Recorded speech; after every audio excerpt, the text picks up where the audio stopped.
I just, I'm dropping it.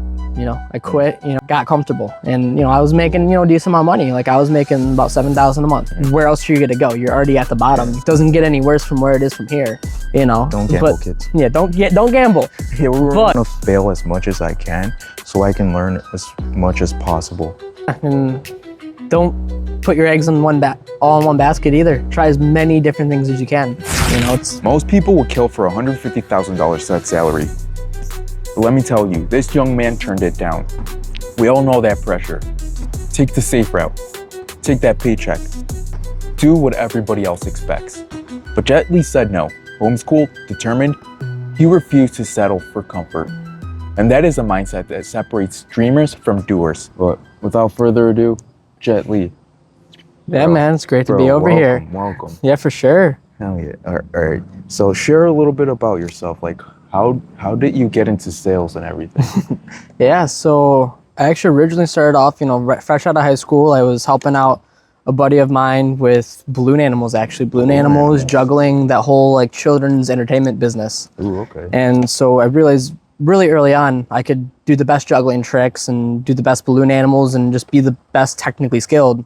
But if I can't communicate at that high level, it didn't matter. Okay. It's like if you have someone doing a magic trick and they're just doing it with their hands compared to, giving an actual performance with it, with their voice. It's a completely different thing. Okay. And so I realized, that's where the magic really came from. And so, I went deep down into that whole communication rabbit hole. Ooh. Everything from tonality, verbal pausing, that whole kind of plethora of different techniques with, just communication. Mm-hmm. And over time, I realized, I enjoyed doing the balloons and the juggling, but I just can't make the kind of money I want to over the long term without like owning the company. Okay. And eventually one day I do want to own a company, but sales is like the best stepping stone into almost any industry. Because no matter what, you need to be able to communicate. Yeah. Communication will help you in whatever field you're in. Mm-hmm. And so I was just kind of sitting down, reflecting, and just taking inventory of like all my different skills.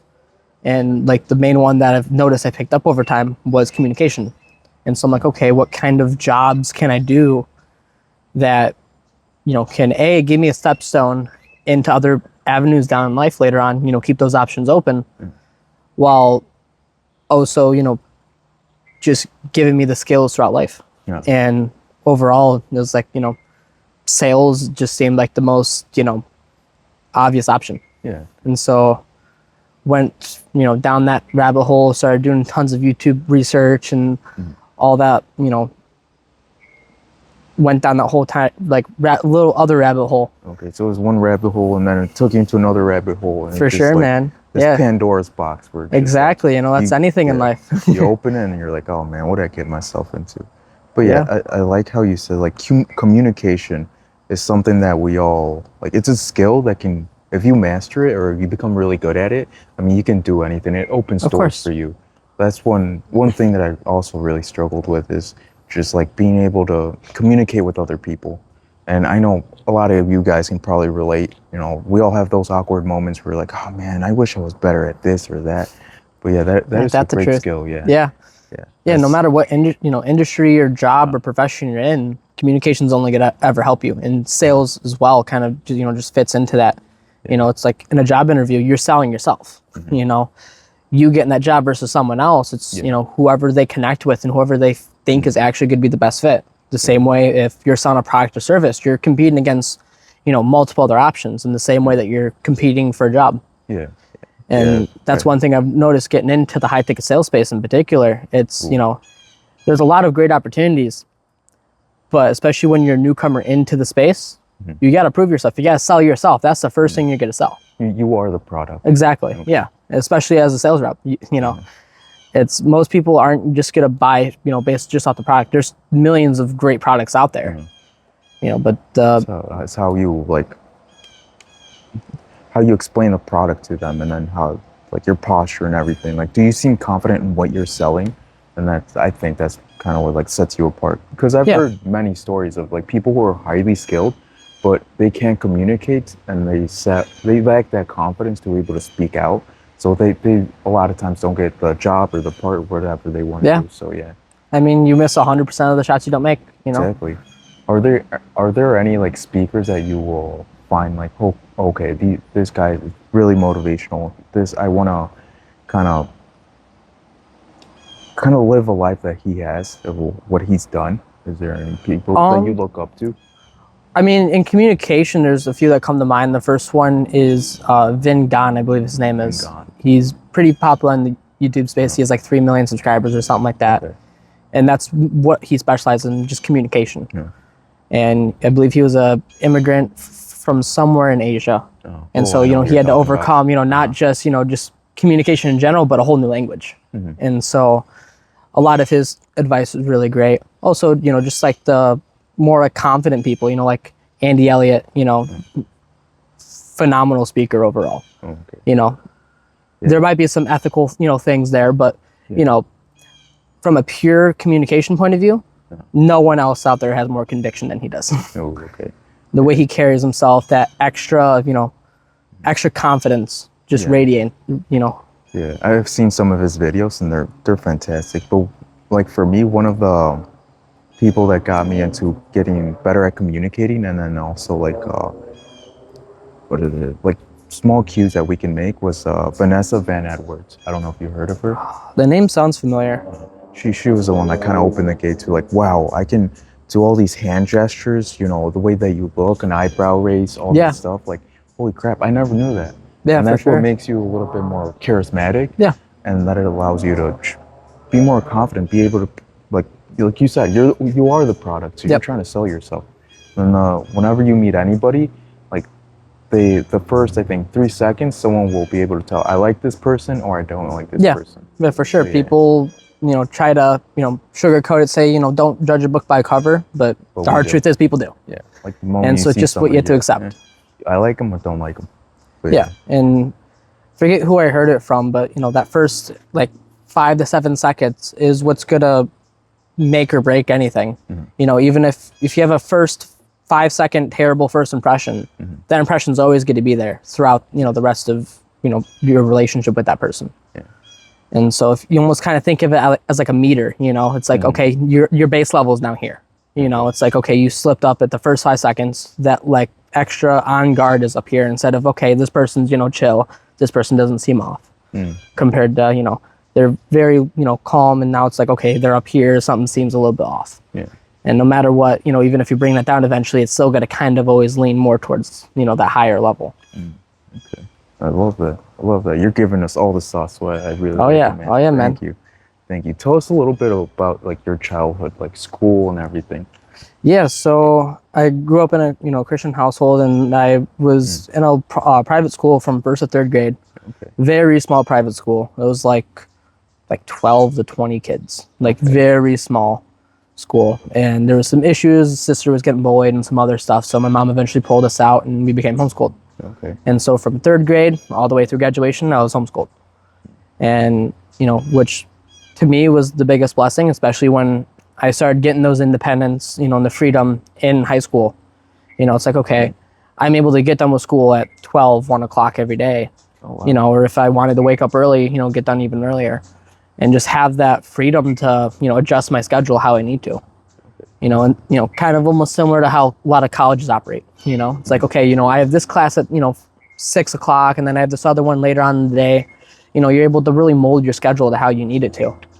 And, even to the point of like, okay, tomorrow I have this going on, so I could just do twice the amount today, as long as you keep up with that pace, you're fine. And so that kind of gave me the avenue to really start working a lot in my sophomore year. Like I was originally on track to graduate about 2 years early.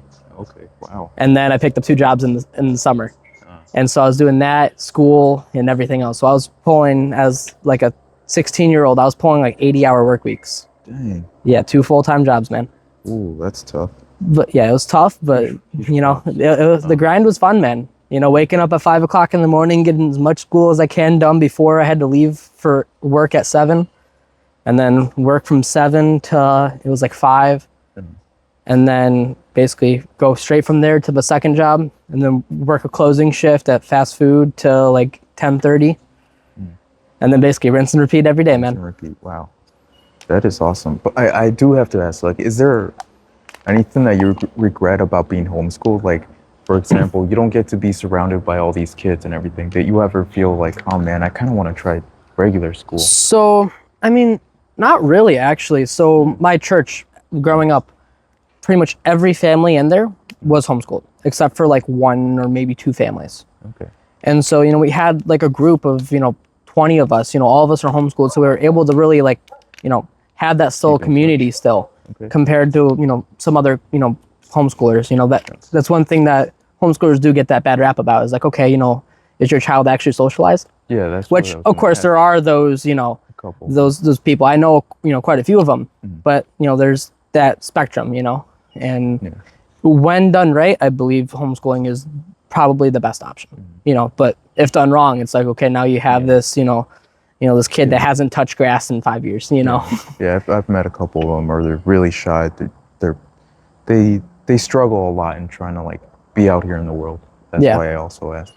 Would you homeschool your kids now that you were homeschooled? I probably would, given, if I find, wherever I am in life at that point, when I have kids, God willing, and if I have, a good community of other homeschoolers around, to, make sure that kid is socialized, has opportunity for sports and, whatnot, that would definitely, be probably the ideal path, but, we'll see how, time takes us, I'm only 19, so I have, have a while. Yeah. So. Wow. Most 19-year-olds aren't doing what you're doing, dude, so. And that's the truth, man. Yeah. That is crazy. Like from 16, working 2 jobs and everything. Like when I was 16, I was doing regular school. I worked with my dad and everything, but man, you're out here grinding, dude. Yeah. Way before anybody at your age. So yeah. Dude. I mean, most people are average. That's the reality of it. Yeah, a lot. They get in their comfort zones or they get distracted. And they just want to live life, as a lot of people say, like, oh, I'm just enjoying my youth or whatever. Yeah. But yeah, do you have any advice for them? Like the young kid out there right now is just playing video games, hanging out with his friends, partying. What would you tell them? Like, hey, bro, kind of lock in. I mean, I could tell them all the things in the world, but they have to actually like believe it. They have to, know that they can be that person. It's a whole identity thing. If you have a fat person, you can give them all the resources to do it, but until they, Actually make up in their mind that they are now going to be a fit person, they're going to, start taking the actions accordingly to become that person. It's like a fat person only becomes a fit person when they make the decisions and have the identity of a fit person. Okay. Because a fat person, they'll go to the gym and they're like, oh, I went to the gym, I can have a donut. Compared to the person that goes to the gym, they're training and they're, that's who they are. They're like, okay, I've been training, I've been working on myself. Why would I destroy my progress with a donut? Exactly. Wow. And so the one piece of advice is you have to, become that person, have that identity. Become that person. And that's a lot of what sales is. You have to have that person, make that change in themselves, whether if it's selling, a fitness program or, some sort of business opportunity program or whatever it is, that person has to build that new identity of, okay, I'm a person that's going to take action and I'm going to, put myself in as good as a situation to reach my goals as I can. And that's, a big part of it is no matter what you do, your actions are always based off of who you are. So that's the most important thing is you got to know who you are and who you want to become and put yourself in the best situation to become that person. That's, have a plan, have a vision. If we wanted to go to Miami, you wouldn't just go to, the airport and go on some random terminal. Yeah. You're going to know where you are in the airport. You need to know what terminal you need to get to your goals. Yeah, know what you want to do first and then take steps, but plan out how it's all going to go. Of course. Yeah. Also, another thing to add on to that though, is you don't want to get into that analysis paralysis and just stay in that state of planning and never take actions. Ooh. Imperfect action is better than no action. Yes. Yeah, I've been stuck in that. Like when I first wanted to start the podcast for a full year, I kind of planned. I had ideas. I would every day I would envision like, oh, where would I be? Who would I interview? All that stuff. But I never really took action towards it. Until one day I was like, you know what? I'm 30. I'm not that old, but time is passing by. Am I gonna continue just planning in my head, or am I finally gonna be like, you know what? Pull the plug. We need to do it. the first few videos, there can be a lot of upgrades, a lot of things that I need to work on personally. Oh, of course. But I was like, you know what? The only way to get anything done in life is just taking steps towards what you want to do. Yeah. And then slowly fixing the little things here and there until you master it. Yeah, exactly. Take that first step. That first step isn't going to be perfect. But a powerful thing is the mistakes you make is the tuition for the person you'll end up becoming because you're taking continual action. Yeah, failure. You know, failure is the best teacher. In a way, it's almost like gambling. You're going to keep paying until you hit that jackpot. You know, Don't gamble, kids. Yeah, don't gamble. But in this case, if you're trying to, get the skills, in your case, having the podcast, knowing the questions to ask and, all the technical parts that come with that, the first couple ones, there's going to be, mistakes you're going to make, things you could have done better, as in any other skill.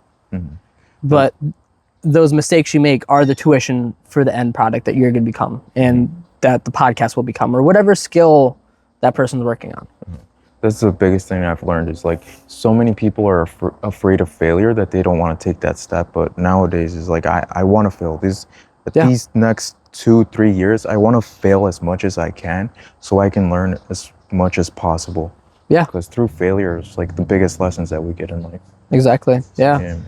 Yeah, and that's a great mindset to have. It's kind of, most people are so scared of failure. And I remember seeing Alex Hormozi saying this on a video.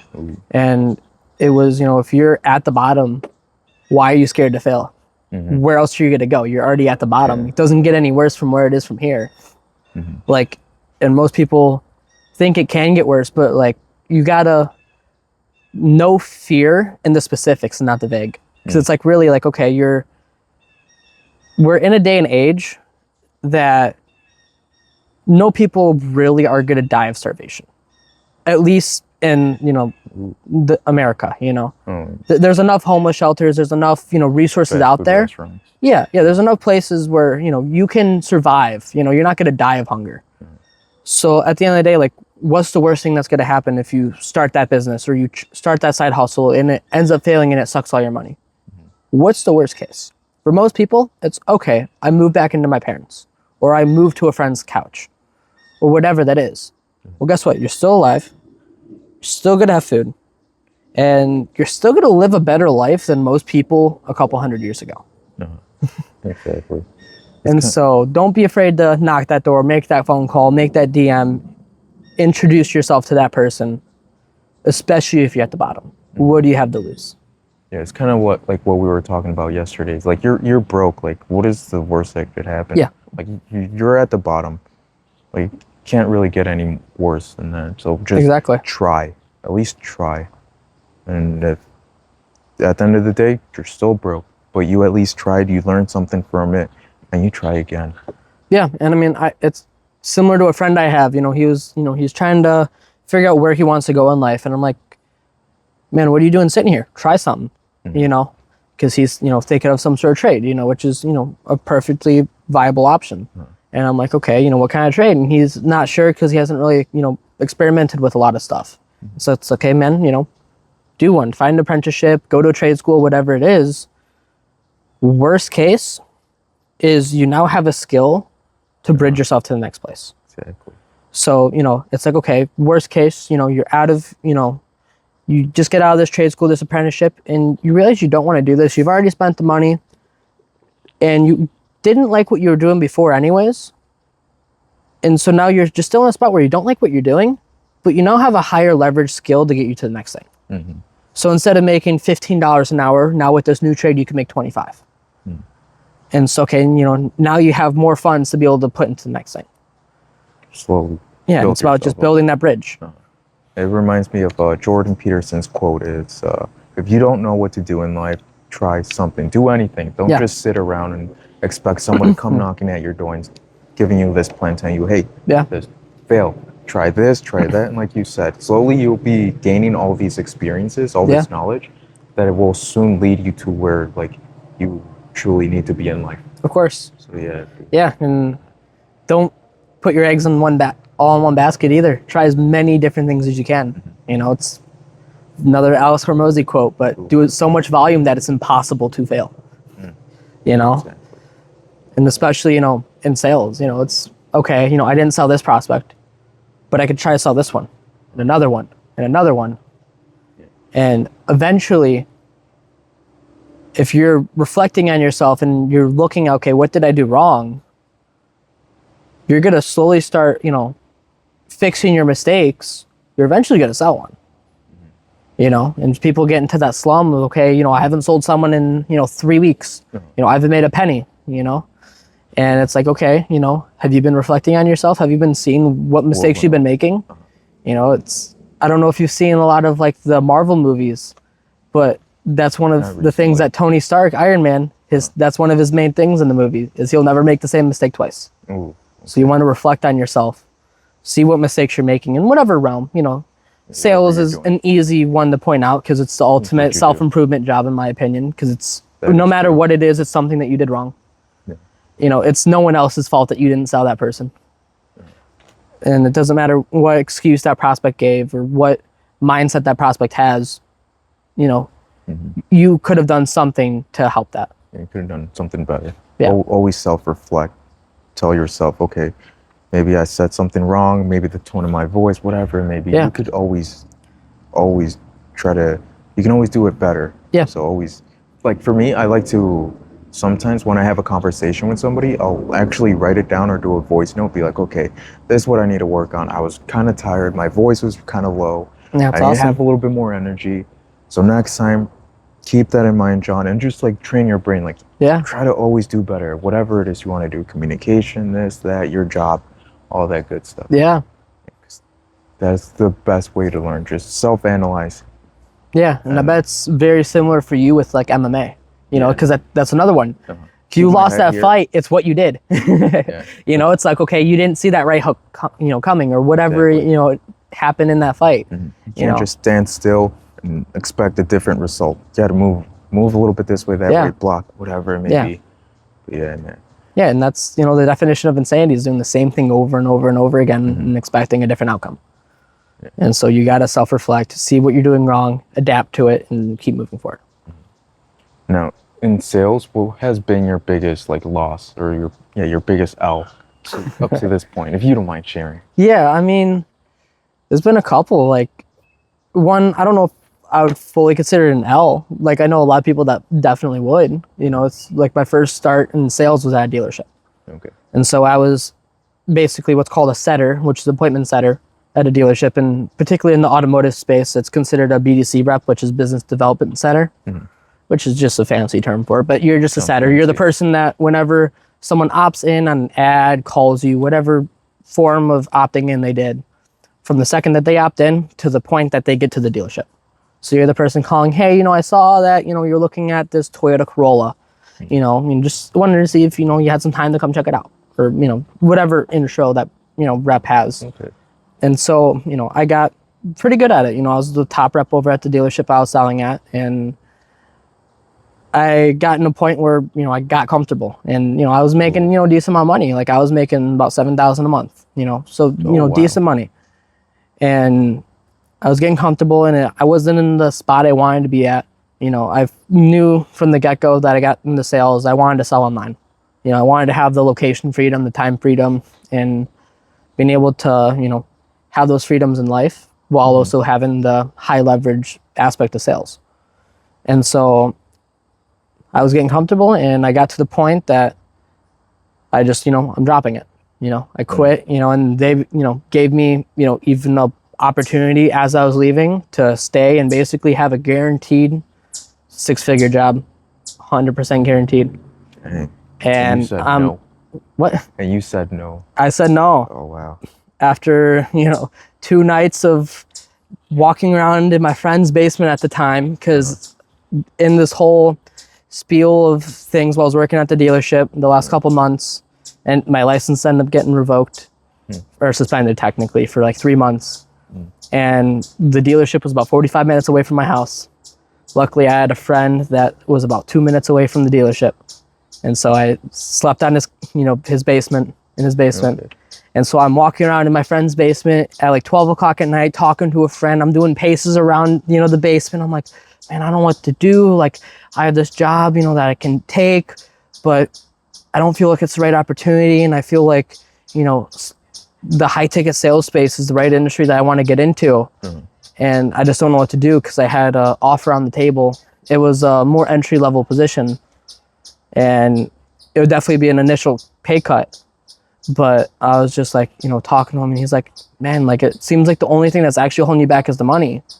You know, like, money aside, do you think you would actually do it? And I'm like, you know, 100%. And he was like, do you think you can end up getting to the point that you want to? And this friend, he always tells me, you know, like, I can never do sales, man. I can never, you know, just, you know, be that kind of person. I was telling him on that call that night, and the next day I'm like, dude, you sold me right there. You know, because at the end of the day, selling is just changing someone's perspective and having them make a change. And he did that. You know, it's like, okay, you know, he reframed my way of thinking of, okay, I need to, you know, stay in this place compared to, okay, where do you actually want to go?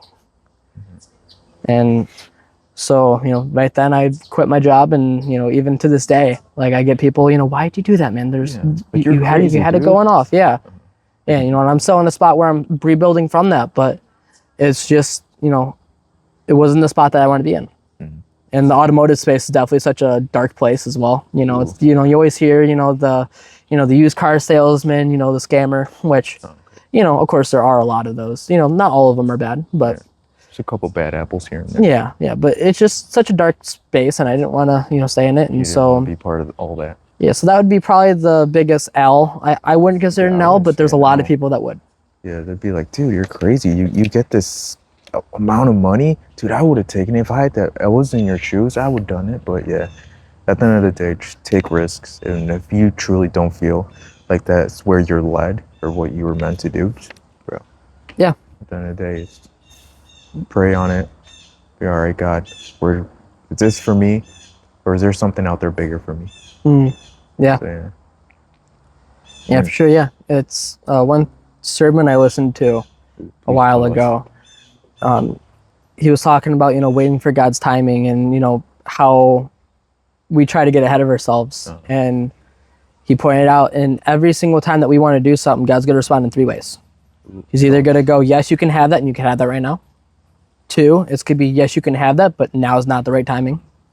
Or 3, it's not no, but it's, that's not the right option. I have something better.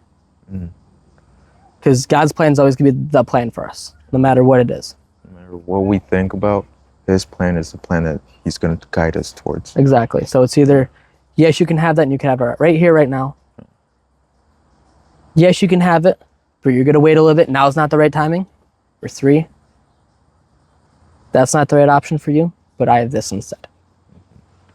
And so it's trusting God's timing and things, trusting his decisions, because his decisions are always going to be better than ours.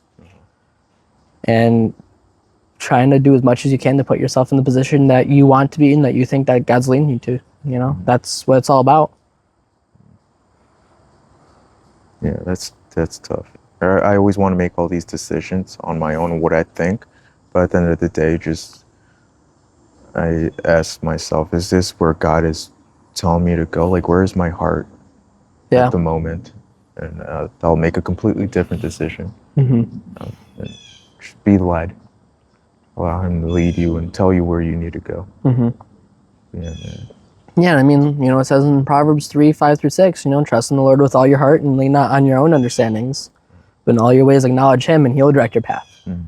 You know, and also, I forget the reference, but, you know, seek ye first the kingdom of God and all righteousness, and then all those things, it'll be added unto you. You know, so it's, you know, trust the Lord's timing, do as much as you can to follow his will, and he'll bless you, and he'll bring you to the place that you need to be. Exactly, man. Oh, wow. Do you have any advice for all the young men out there who are thinking of doing sales? Like, what is one thing that they should be expecting when they're getting into this? That's a good question. So, I mean, the start is always the hardest part when it comes to sales, because there's really 3 good ways to get into sales. Or there's 3 ways. Not all of them are like the best way, but they're all a way. So most really good sales companies aren't going to take a risk on someone that's brand new. Because at the end of the day, they're paying for the marketing to get those leads. They're paying, especially if it's in high ticket space, they're paying, 30, sometimes even $40, per lead that you're going to end up hopping in a sales call with. And, if you're getting 6, 7 calls a day, they're just burning, if you suck, they're just burning money on you. And so there's 3 good ways to, get the skills so you can get those good sales jobs. And it's first is, the car industry. It's one of those that they cycle through people so quick that, they don't care your skill really, because if you suck, they'll just get the next person. There's always somebody that can do it better than you. Exactly. And, that's where I started, because I was kind of sitting down. It's like, okay, it's either that or the other one that I initially considered was door to door. It's another one that's just, it's so high turnover rate. And so, they don't care how good you are, because you'll either sink or you'll float, it's one of the two. And so that was the 2 that I knew at the time. And so I was, trying to debate between those 2. But the third one that, I didn't know about at the time was, getting to some sort of mentorship, having someone to teach you the skills and, has the connections to, build you up. Last night we were talking, at the coffee shop, with all the guys, about, investing in different courses, increasing your network and, building up the skills. And that's kind of how I got my head in the game for high ticket sales in particular, because I started off at the dealership, but while I was at the dealership and during the whole time I was at a friend's house is where I met my current mentor. And, he kind of introduced me to the whole high ticket space, and, he trained me and, gave me some, people to network with and, build up that circle, because at the end of the day, your network is going to be your net worth. If you hang out with, 6 people that are, living in their mom's basement playing video games, you're probably going to be the 6th. You'll end up like that. Yeah. Exactly. Your circle is the biggest factor of whether or not you're going to succeed in life. Yeah, and especially, in sales, because it's all about finding the right opportunity. So many people are looking for good quality sales reps, but it's just A, finding the right person, and B, having the skills that when you meet that person that you're fully ready. Because it's kind of similar to anything else, you're selling yourself before you sell the product, like how we mentioned earlier. Yeah. So if you're not ready and you don't have the skills for when you land that job interview, with, whether if it's a sales manager, the person that owns the company or whatever it is, they're going to want to, do, what's called a mock call or a role play, where they're, the person interviewing you will act like the prospect and they're going to want you to try to sell them. And so if you don't have the skills to actually show them, what you're doing, it's going to be completely pointless. And so those are like the 3 routes that you could take, either like the dealership route, door to door, or getting some sort of mentorship, or, if you know someone that's already in the game, that kind of gives you an extra up into it. Cause the biggest way to get into somewhere where you're not technically fully qualified is some sort of referral. It's like, okay, my buddy here, he's not fully trained, but this guy's a dog. He will put himself in, the situation to win no matter what. And he has that work ethic, that drive to succeed, and if you have that good word for you, that puts you in a position like none other, and so it's just all about who you know. Yeah, it's going back to your circle, knowing the right people and having the right connections that would give you doors that not a lot of people get access to. For sure. Like a cheat sheet, I guess. Yeah. Like, that's how I've gotten all the opportunities for my different sales jobs, is just knowing the right person or being a part of that right networking group or whatever it is. It's just who you know and who you are, because if you don't have that skill and you don't have that work ethic or that drive, it's, you're not going to land that role. You can know all the people in the world, but you lack skills. Like maybe you'll get the part, but you won't be able to maintain it. They'll be like, sorry, gotta go. Yeah, for sure. Like there's always a person doing better than you, or they can do it better than you. Yeah, so of course. Always got to be in your your game. I mean, no matter what, there's always gonna be someone better than you. Yeah, even if you're the person that's on the top, there's gonna be someone that's comparable to you at the very least. And there's always a better option. So you gotta sell yourself, show them why you are gonna be that person. Or if you're selling the product, why this product is actually gonna get you where where you want to get to. Why they need it. Yeah, that's the thing that always keeps me driven. Like there's always somebody out there doing better than me. That's maybe they're in a worse position and they're gotten themselves higher. So that like keeps that momentum going for me. Yeah, it's almost like that whole like Messi versus Ronaldo thing. You know, you have Ronaldo who, you know, has that just pure skill. And, you know, he was kind of born with it. You have Messi who, you know, worked like a dog to get to where he is. You know, he didn't have that natural skill, but he has that work ethic. It's the same kind of thing, you know, it's just How much effort you put into it, how much you really, truly want. Yeah, it's low. People with high work ethic and low skill are always going to perform better than the person that has that natural talent, but they don't know how to work. Yeah, I've heard that over and over. Because that person's just gotta, you know, get comfortable. It's like the good old, you know, like the rabbit versus the turtle, you know? The rabbit had that natural skill. Yeah, he's fast. And he was fast, you know, but he got cocky and he went off to the side of the road. Yeah, just took a nap. He's like, I got this. Yeah, you know, that turtle could have just turned around. You know, he's like, okay, yeah, he won. But no, he just kept going. I remember that story, man. Oh. Yeah, you know, you got to bring out the little bit of child here and there. You know, there's some good stories out there, man. Yeah. I love the one about Dr. Seuss, Green Eggs and Ham. That was my favorite. I even have the book. I recently got it because it reminds me, like, the one thing that we're trying to avoid, and, like, we end up liking it, or it turns out to be the thing that we need to do.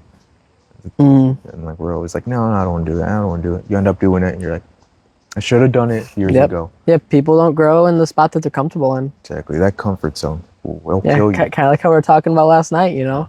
It's like, you know, oh yeah, I'm getting too comfortable. Time to drop money on a new course, you know? Yeah.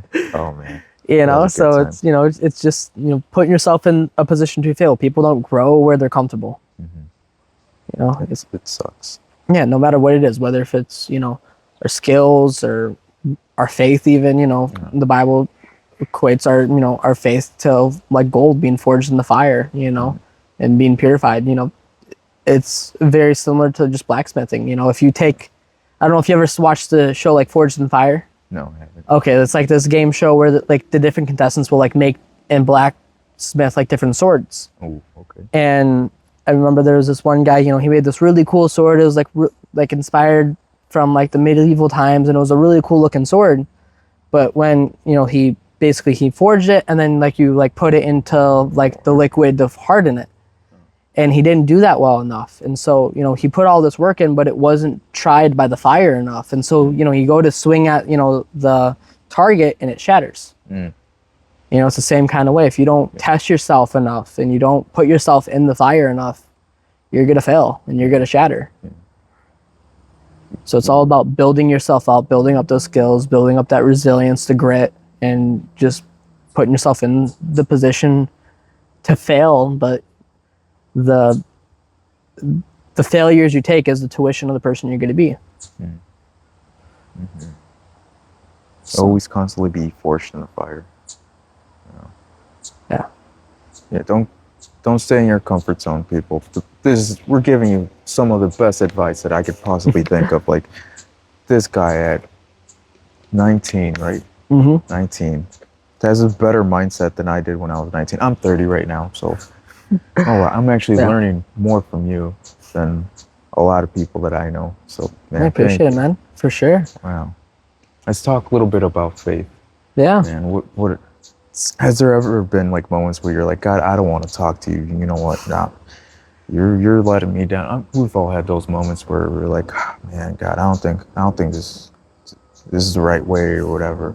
Tell us a little bit about maybe some of those moments that you've had. I mean, I haven't had like any like, well, okay, no. Now that I think about it, there definitely was a period of time. So when this was just before, you know, I was at that point at 16, you know, working 2 jobs and just having that work ethic. Before, you know, like I, you know, was just getting into high school, and that's when COVID hits, right? And so it didn't really affect us that much as far as school, you know, because I was homeschooled. So it's just like my mom's like, haha, yeah. They get off of school for a little bit, and yeah, no, you're just gonna keep going.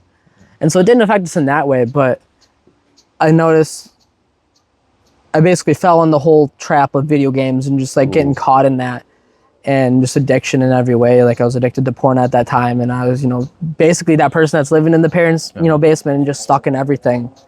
And, you know, that was the time that, you know, I wasn't reading my Bible. You know, I was going to church and just kind of going through the motions, but I wasn't living out my faith. and, you know, got stuck in that hole. And eventually, you know, it's just, you know, once I finally realized and self-reflected, you know, it took to the point, you know, my mom had to take literally everything away, you know, no video games, no phone, for me to kind of like self-reflect and think like, okay, dang, I was trapped. And, you know, I had those chains bound to me and everything. And, you know, and it wasn't just like an instant freedom, but now I realized, okay, I had that awareness now, and, you know, had to wrestle through it, you know. So that's, you know, where I really started taking my faith seriously, and eventually getting baptized in 2023. And, you know, and just had to, you know, fight everything, you know, fight the addiction with video games, and fight the porn addiction, and just attack all the problems, you know, again, self-reflecting, and, you know, just finding out your mistakes and moving forward. And, you know, it all kind of boils down to identity, you know. It's like, I hate when people will say, you know, like, yeah, you know, I've, you know, been suffering with alcoholism for 23 years. And it's like, okay, man, you still believe you're an alcoholic. How are you going to break out of this? You know? You bound yourself to, I'm an alcoholic. Exactly. That's who I'm going to be. It's like, no, that's who you are at the moment, but you can change it. Exactly. Yeah, it's like, you know, the person that you are when you were 5 years old is a different person than you are now. Yeah. And, you know, that's kind of like the mind shift change I had to make, and I had to shift that over and, you know, just build up from there. And so, you know, so that's when I started going to the gym, you know, got a job at 15, you know, off of a worker's permit at Culver's, you know, and, you know, just, you know, slaving away over there, and, you know, just building up myself. You know, at that point I was, you know, like 15 years old, and I was like 220 pounds. Yeah, that was another thing I was going to tell you. You were chubbier. I was. Chubbier. Yeah, and you know, we're still, you know, getting to a spot, you know, where I want to. You know, we're not fully there yet, but we're building there. Slowly chipping away. For sure. Granite. Yeah, it's almost like, you know, like Michelangelo or any other the you know, people who are, you know, carving out that image. You know, it's that same kind of way. It's like, okay, I have that idea of who I want to be, but I'm still just chipping away or putting some extra, you know, muscle on in, you know, different areas, and just trying to, you know, keep improving, you know, and become the person that I really want to be at the end of the day. And, you know, so that's, you know, just had to change, you know, build that new mindset, and, you know, start going to church. When those, any of the moments in my life that I start to fall behind, it's like, okay, I self-reflect, and it's like, okay, I haven't read my Bible in 3 weeks. Like, that's why I'm feeling this way. That's why the enemy's attacking my head. I have all these doubt, all this insecurity. I'm slowly, like, going backwards instead of going forward. Yeah, and so it's kind of goes back to, you know, before, it's, you know, trust in the Lord with all your heart and lean not on your own understanding. So, you know, we have to always be in His Word and trust in Him, and He'll bring you to where you need to go. But you got to do that first part. You have to want it. The prosperity doesn't come without, you know, the surrender.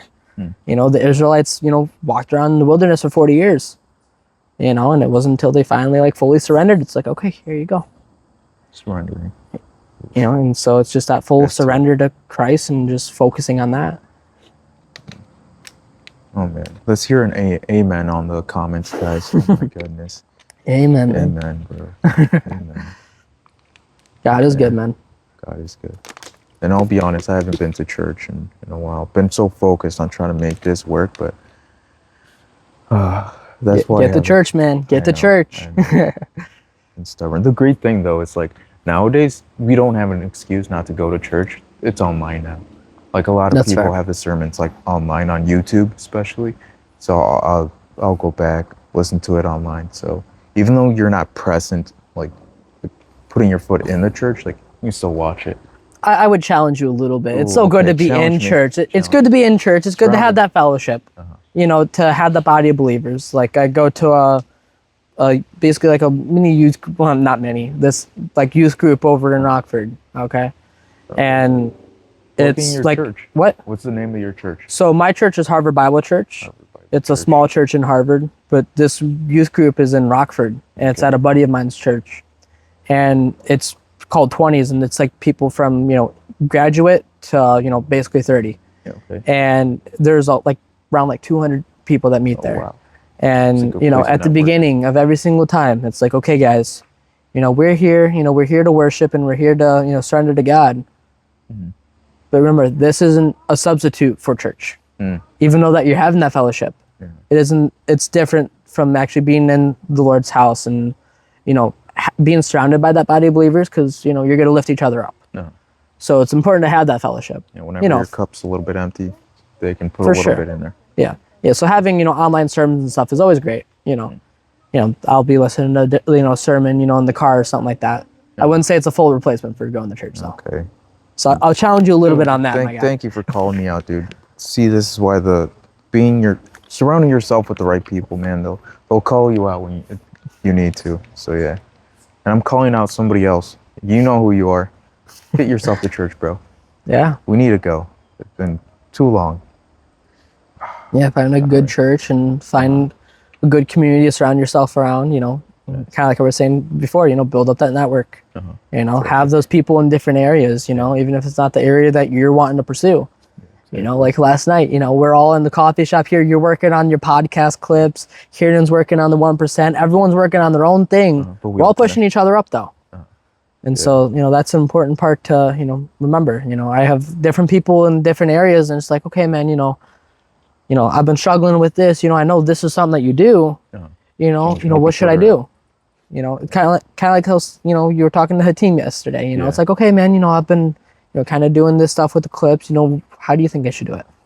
What is some advice that you can give me? And like, he gave me the sauce, bro. He gave me the sauce, and he charges people, and he blessed me with some great knowledge, which I will then use to make this better. So, I love that, dude. Yeah, I absolutely love it. Yeah, for sure. Yeah, it's just all about that building that network. It's like, if you're hanging around with people who are in a successful spot and, you know, they're doing well, it's just a matter of time until you are that person. Like you said in church, like, I've met some people that I would never imagine of meeting, and they're into some of the stuff that I'm doing also. Like, at my church, there's this guy who's an MMA fighter, or as a retired MMA fighter. I was like, dude, holy crap. Yeah, you never know who you meet. Like, so there's a lot of great people, and they're incredibly humble, and they'll help you out when you are kind of straying away from God. They'll be like, hey, bro, gotta lock in. Yeah, for sure. Yeah, man. Yeah, accountability is a huge part, man. Like, I've noticed, like, out of the different, you know, like, high ticket sales services that people provide, you know, that's always a huge selling point of a lot of these. It's like, okay, you want to get into day trading, let's say. You know, this is, you know, the part of the program where one of our coaches, their full-time job is to make sure that all the different people are held accountable. You know, because if, you know, you're only going to the gym, you know, once a week, you're not going to get anywhere. You know, sure, inside you'll feel good, like, oh, I'm going to the gym, but are you really making any progress? Because you're just doing the bare minimum. Yeah. Consistency, and soon you'll be like Arnold. Only if, man. No, you'd have to hop on trend, bro. Oh yeah. I wouldn't let you. Yeah. Give me a slap across the face if that happens. Oh, I will. A hook. Okay. Yeah. Well, I mean, you don't got a hook. It's like, okay, I won't do it. Maybe that might be the best option, though. It depends how far along you've been in it, and I find I'm like, I don't know though. If I hop on enough trend, maybe I might be like big enough. You know, maybe you don't even get like that good hook on me. That's crazy. That is the biggest thing. That, like, the biggest argument out there is like, they see these big guys that are muscular. Shout out to them. That it requires discipline. I know, but like, then there's this like skinny dude that's like highly skilled in MMA or whatever. Like, he would knock him out. And a lot of people don't think that way. They're like, oh, the big guy, he would win. But it's like, the muscles don't necessarily help you if you're stiff. It's very slow. Yeah, especially when it comes to like grappling and stuff. Grappling, dude, knock you over, choke you out, whatever it may be. So yeah. Or what do you guys think? Like, the muscular guy, would he win, or the skinny guy who's like, let's say 2 years in MMA? What are your guys' thoughts? Yeah, that's one world I want to start getting into a little bit more, is like the martial arts side of thing. You know, it's just I gotta free up the time for it. Yeah, I know the time. Yeah, like, it's been crazy, man. If I were to give any advice on any martial arts, it's like, at least do boxing. With boxing, like, yes, a lot of times the fights go to the floor, but if you can just give him like a quick 1-2, or whatever, just be able to move your head whenever he like swings. Like, what's your thoughts on like Muay Thai? Muay Thai, dope. Yeah, because that was the one I was keeping an eye on. It's just like, trying to find also like a good like MMA or gym around or a Muay Thai gym. Like there's not like a lot of them in the area. Not really. What's up, One Touch Fight Team? Hey, he's rapping. Yeah, yeah, we've been slowly growing, man. When I first started like 2 years ago, there were just like the OGs and a couple people here and there that would eventually leave. But I love seeing how the new guys, that lack that confidence, that want to build themselves, where they're at right now. Yeah, it's beautiful. It's like seeing your little brother grow. But you get to beat him up, and that is the best part. He signed a waiver, so hey. I mean, yeah. Once you sign that waiver, man, anything goes. Yeah. You know what you're getting yourself into. Yeah. No, we treat everybody with respect, and that's something that not a lot of gyms have. Yeah. There's a lot of ego out there. So yeah. But honestly, I think ego is a good thing, but sometimes you gotta keep it in check. Yeah, get humbled. Yeah. Yeah, you gotta be humble. Yeah, for sure. Having confidence is good. I wouldn't say ego. I would say having confidence in yourself, because obviously you don't want to be overinflated. Because then you just become, the little guy that's, the little chihuahua that's trying to like, gnaw on the pit bull, Yeah. So they open that gate, he's like. Yeah. So if you are the man and you're the man, that's fine. You have to believe that you are. You got to know you are that person, and you have to actually be that guy. You got to embody that person. Like, I'm going to become this person, but also be humble. Yeah. And treat people with respect. Yeah, it's like if Mike Tyson, wins a boxing tournament, he should be able to say, I'm the best.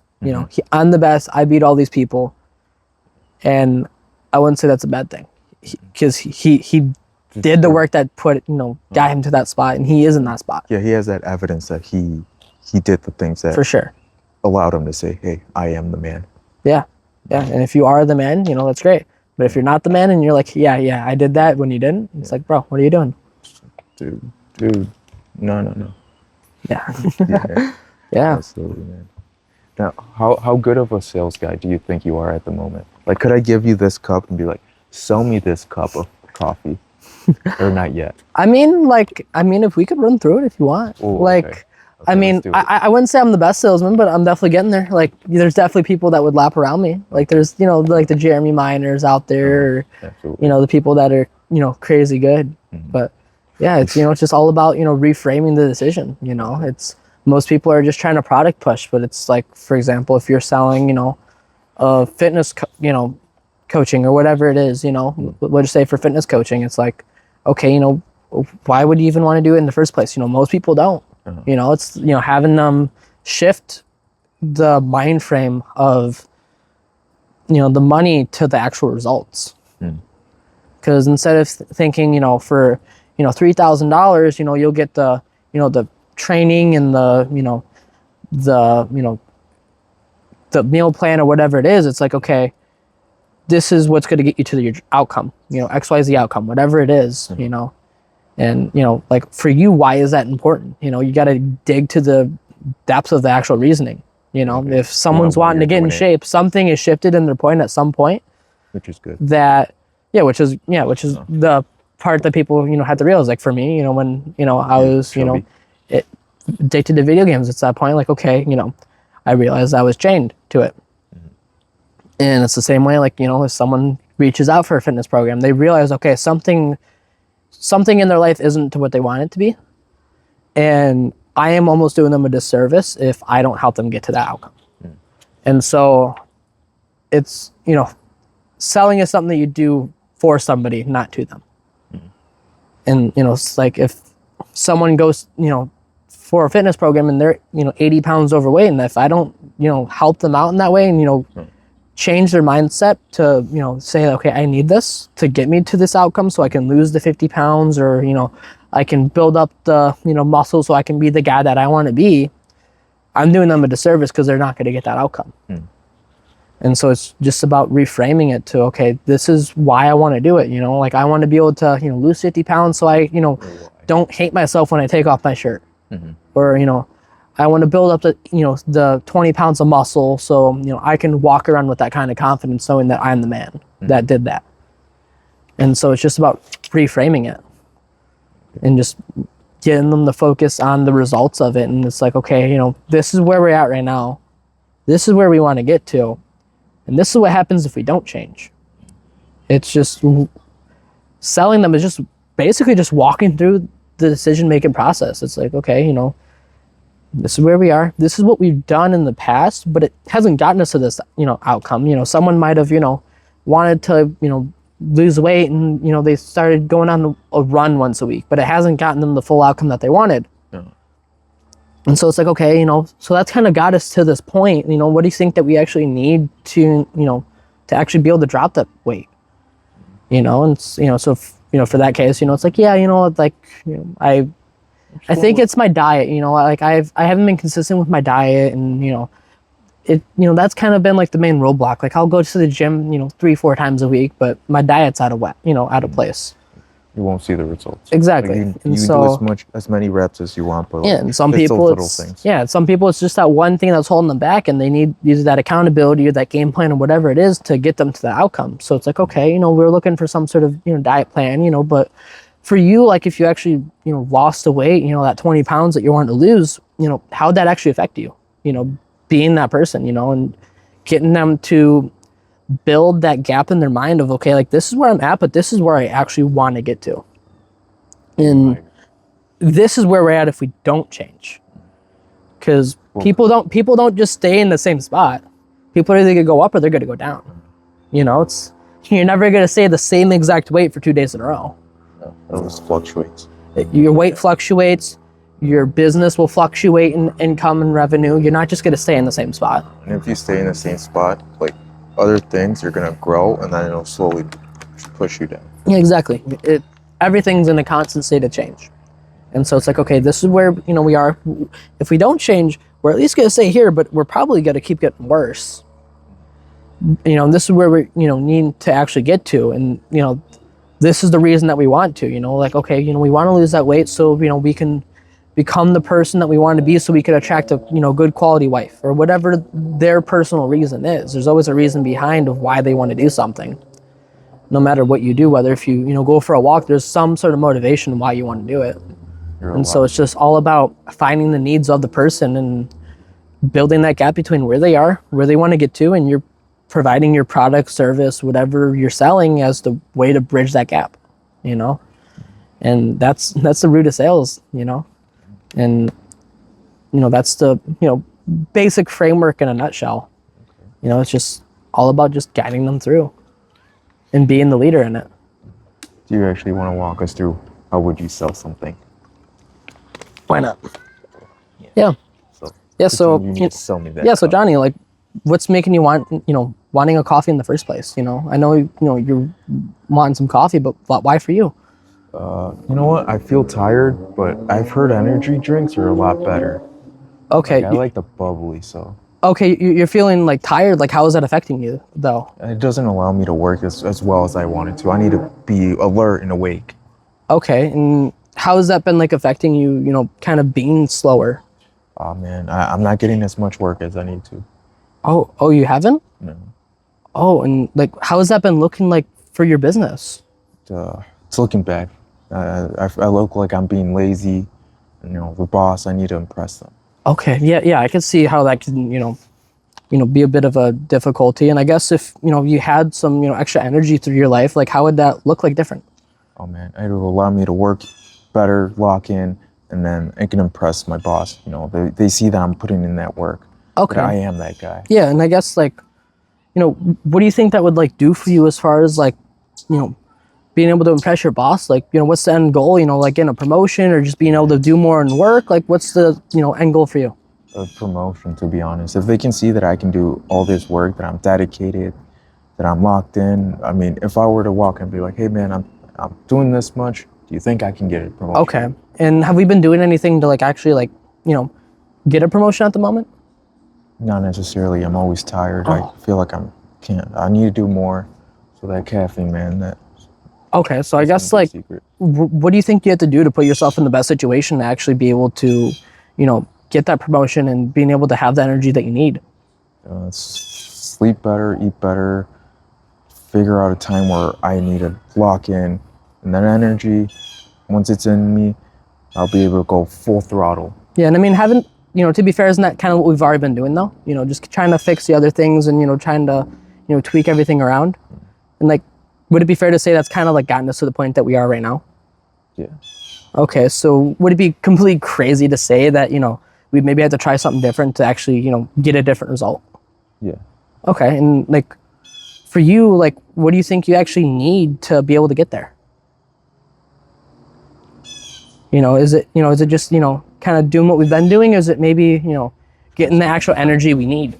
Trying something different that will allow me to get all that work done. So that's why I think that coffee, that energy, that caffeine is going to help me. Okay, well, I mean, with that being said, do we want the coffee? Do we want to kind of keep doing what we've been doing? We kind of need the coffee. All right, well, with that being said, like, what do we want to do? Get a coffee. All right, let's get a coffee. Oh, thank you. My favorite. Iced autumn moon latte. Oh, yeah. Dude, how'd you know? I mean, someone here has some good taste. Oh, man, yeah. It almost reminds me of that pumpkin spice latte I had last night. Oh, man. When I was telling her the pumpkin spice latte, I just pointed at it. I couldn't say it. I was like, can I have PSL? No. I can't do that. Not the PSL, no. Yeah. I would have to bust out the black leggings and then the vest. And I don't have one at the moment. Yeah, don't like bust out like, the crop top or anything like that. Oh, man, no. Yeah, no. That's not the Johnny we need. No. Yeah, but do you see how that's different than the average sales process where they're like, you need this. You need this. like, here, give me that one more time. So, the way that most people will sell, do you see like this pumpkin spice latte, like what this is actually going to do for you? It's going to give you energy, it's got like the pumpkin, so it's not like that boring kind of coffee that you've been doing, bland. And it's like this would actually give you the energy. Like, why would you not want to do it? Do you see how it's completely different? It's figuring out the need, it's not focusing on the product, it's focusing on the solution and what this will actually do for you. So it's shifting it from product-based to results-based. And the result, because at the end of the day, the person doesn't want the pumpkin spice latte. They want the energy or the flavor, or whatever it is behind it.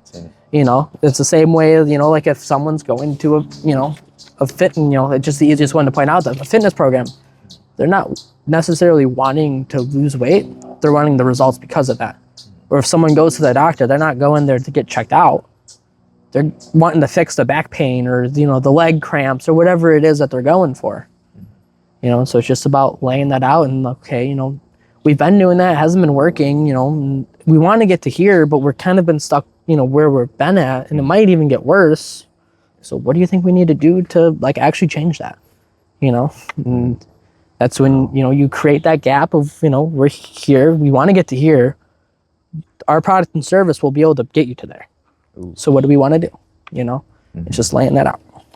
Bro, you gave us a Cholula, the sauce, bro. Yeah, man. That is crazy. Yeah, none of that Tabasco stuff, all the Cholula. No Tabasco here. We only use Cholula.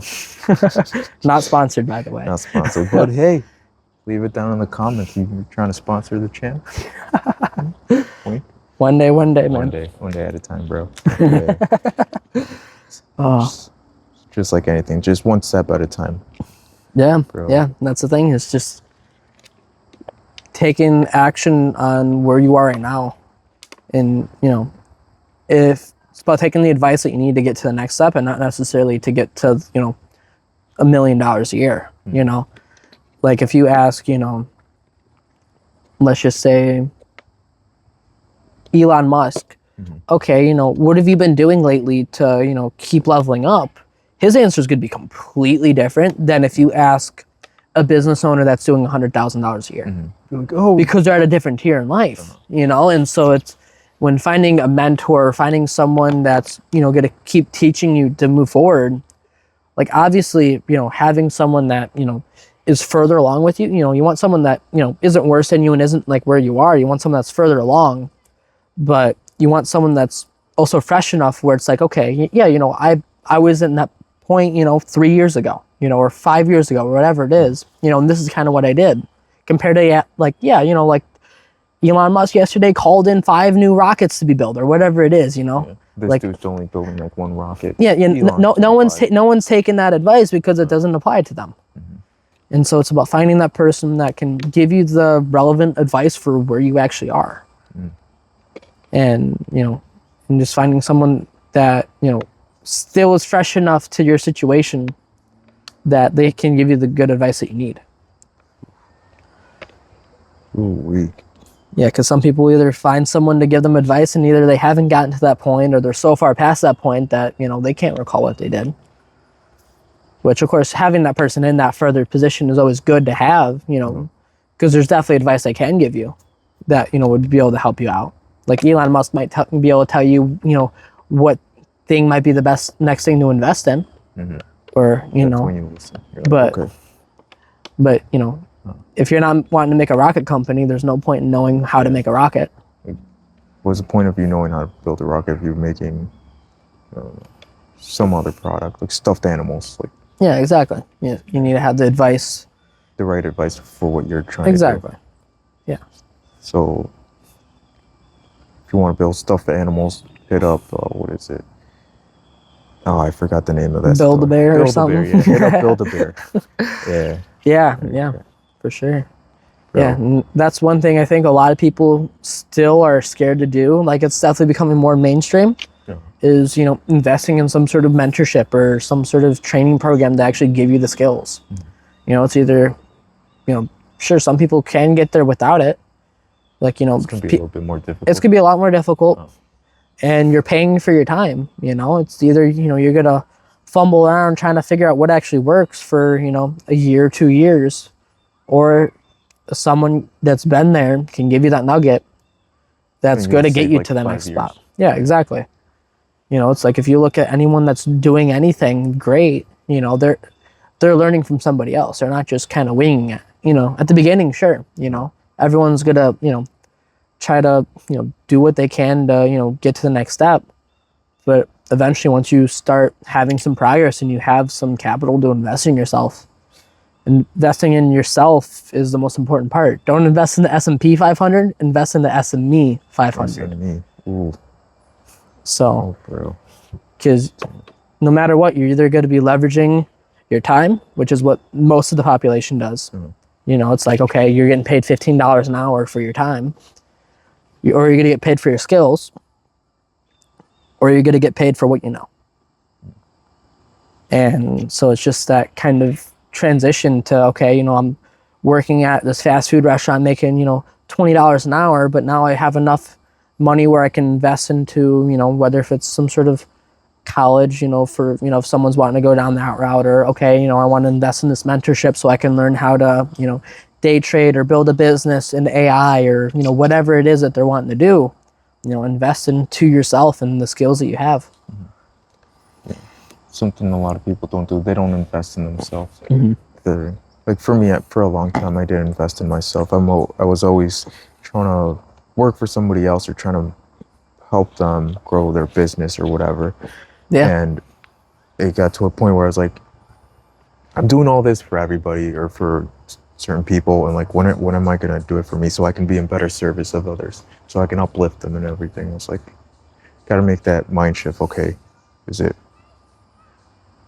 keep pouring into other people or start pouring into yourself so you can then pour into others? Yeah.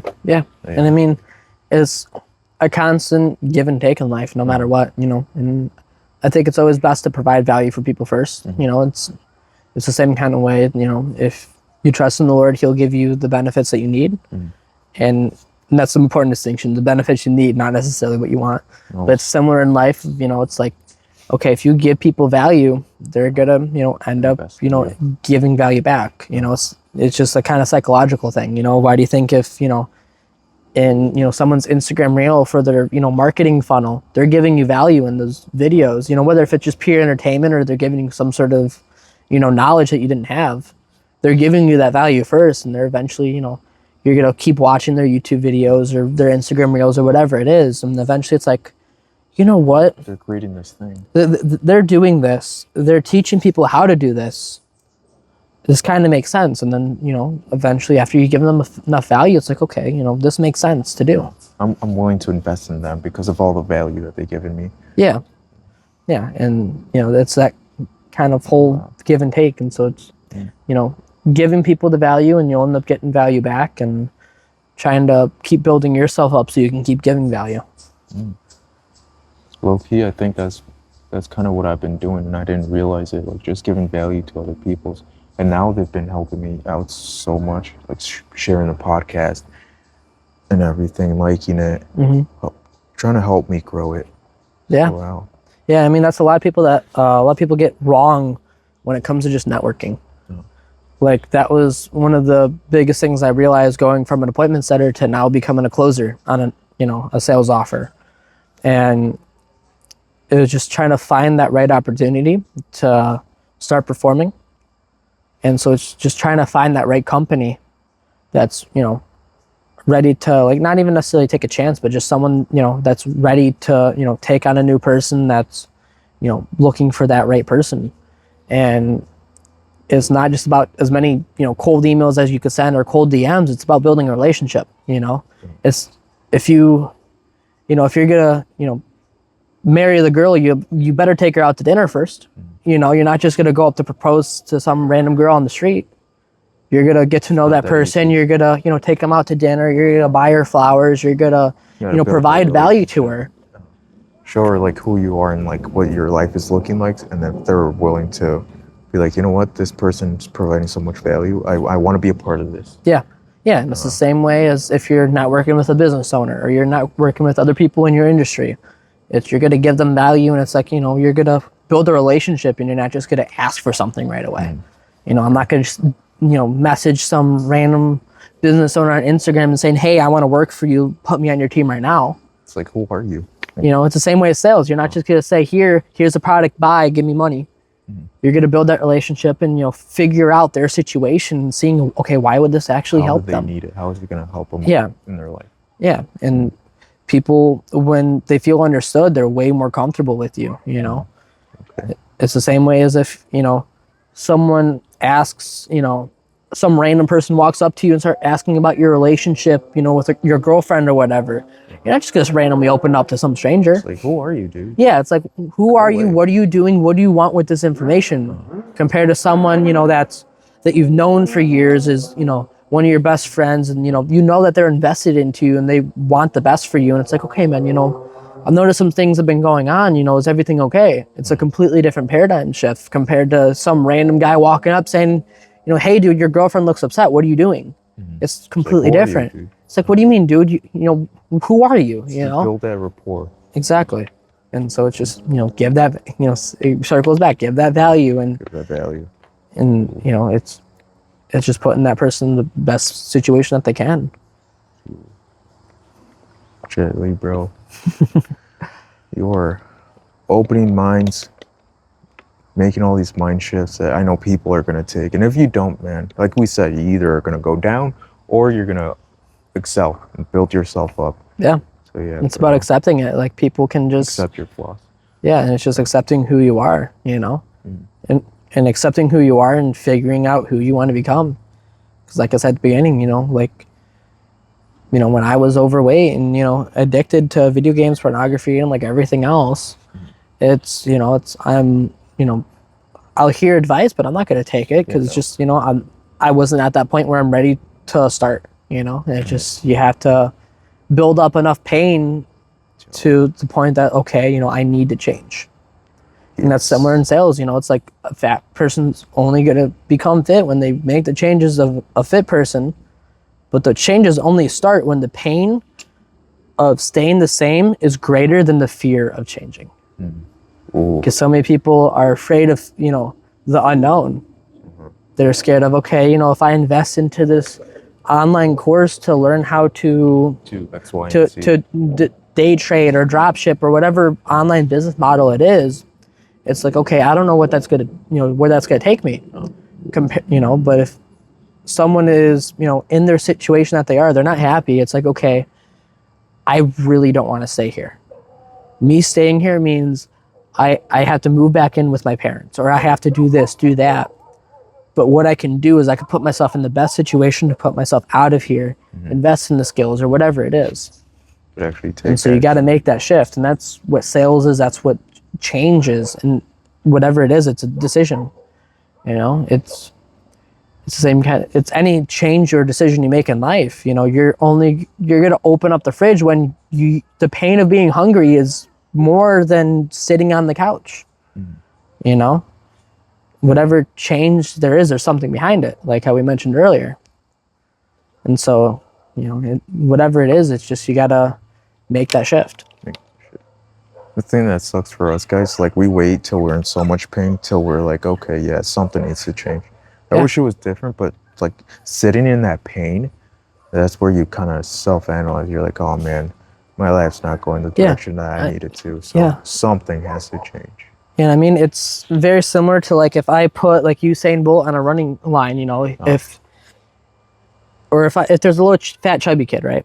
We'll use this analogy. I like this one a little bit better. You know, if he sees an ice cream truck, okay, like picture this little fat chubby kid. He's running, you know, he's huffing and puffing, he's exhausted, but you know, there's enough pleasure to where he's willing to run to go to that ice cream truck. Compared to if you put that little boy that's fat, chubby, overweight in a burning building, he's gonna run a lot different. He's gonna sprint. Yeah, he's gonna run a lot different. And pain is a way bigger motivator than pleasure is. And I mean, there's people out there that are hardwired to that pleasure and they will chase their goals. And those are the people that are the killers, you know. It's, you know, like a lot of, you know, people that made it, they didn't have to, you know, they had fairly decent lives. They didn't have to change anything.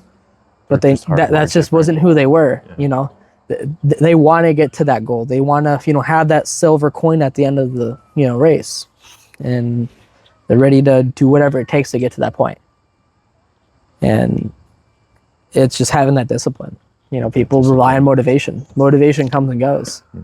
It's like you'll be motivated for the first 5 minutes of your workout and you'll start feeling the aches, you know, all the lactic acid building up, and then you're like, oh man, this is where we quit. That's where most people quit. Yeah. You know, it's that discipline. Envisioning yourself becoming that person, like that big strong guy. You see yourself in the mirror, you're like, get that extra rep in. Yeah, and why do you think like gyms, for example, their biggest time of year where they sell the most memberships is, of course, January 1st. Everybody makes or a couple days before or a couple days after. It's always the beginning of the year.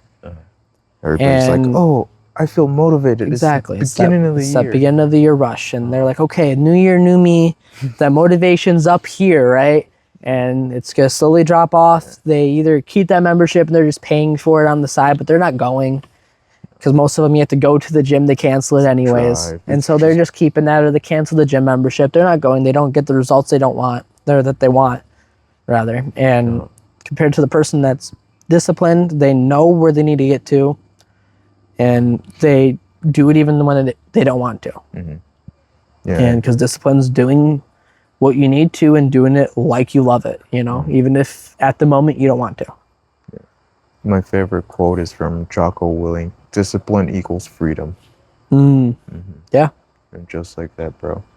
For sure. We can't keep giving them all this sauce in one episode, dude. It's gonna have to be an episode 2. Yeah. Bro, Jetli, thank you so much. For really sure. Appreciate it. Absolutely. Any last words for all the young men out there? Just do it. Just do it. Don't sit around. Don't wait for the perfect time, because the hard truth is the perfect time was the best time to plant the tree was 20 years ago, my friend. The second best time is right now. And so just do it. Don't wait. Just put yourself in that situation. Apply to that new job. Message that person that you want to work for. Whatever it is, just do it. Take that risk. The good old Nike, just do it, man. Sponsor me, Nike. Going for the Cholula and the Nike. Cholula, Nike, coffee shops, everybody, dude. Hit me up on the comments. Email me. Yeah. We're going to make this the absolute best podcast in the world. Yeah, man. Well, it was a blast. And just like that, ladies and gentlemen, thank you. Yeah, it was great. Much, oh, man. The mosquitoes were killing me, though.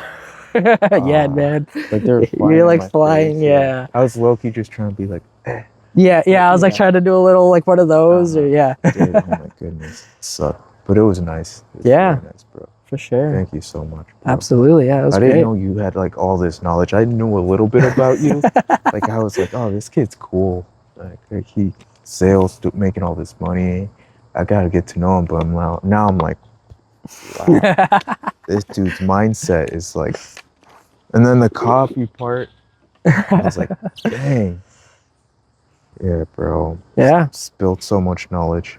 Yeah, it was great. And, yeah.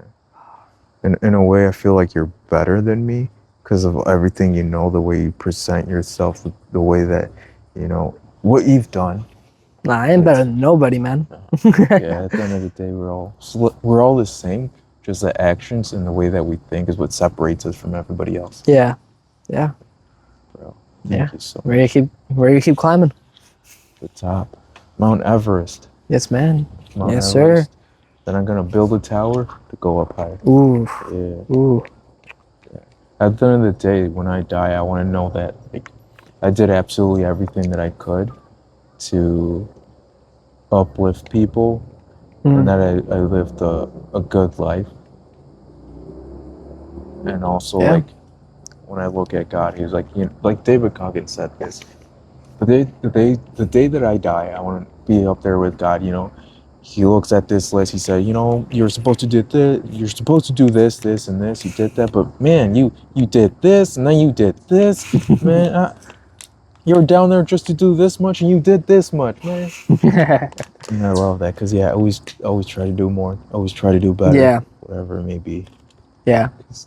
Yeah, and I mean, so a lot of people they'll go, yeah, you know, that was a decent opportunity, but I don't want to do that, you know, and they'll pass up different things. It's like one thing I like to tell people whenever, like, you know, they're like, yeah, you know, I'll just kind of like pray about and see if it's a good opportunity. It's like there's this one parable. It's not in the Bible or anything, but just an overall good parable.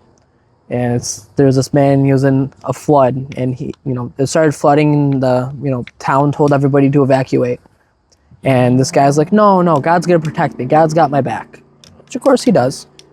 And it starts flooding, and he had to go up to the second level of his house. And he's stuck up there. Some boats came by, and they said, man, you got to get out of here. It's going to keep floating. He's like, no, my God's got my back. He kept going. He ended up having to go onto the ceiling, or the roof of the entire place. Again, a boat comes by. At this point, the boat's like up to the ceiling because of, you know, how high the water is. And, you know, he's like, man, you really got to get out of here. It's going to keep rising. No, my God's got my back. One more time. He's at the top of the roof, and everything else is water. One last time, that boat comes by. Man, you really, really have to get out of here. You're going to die here. No, man, He's got my back. He ends up drowning. Dies, goes to heaven. He's like, God, what happened? God looks at him. I know this. Did you not see the boats? I sent you boats like 4 times. You said no. Yeah. Oh, man, that's a good one. Like God will send us all these opportunities, but we're too stubborn. We're like, no. Yeah. Yeah, and so it's like, okay, man, at the end of the day, when you go to bed, what is the thing that you need to do to put yourself in the best situation? So when you go to bed, you know that you did all you can to put yourself in that position, you know, position that you want to get to. And be grateful and analyze what could you have done better. Yeah.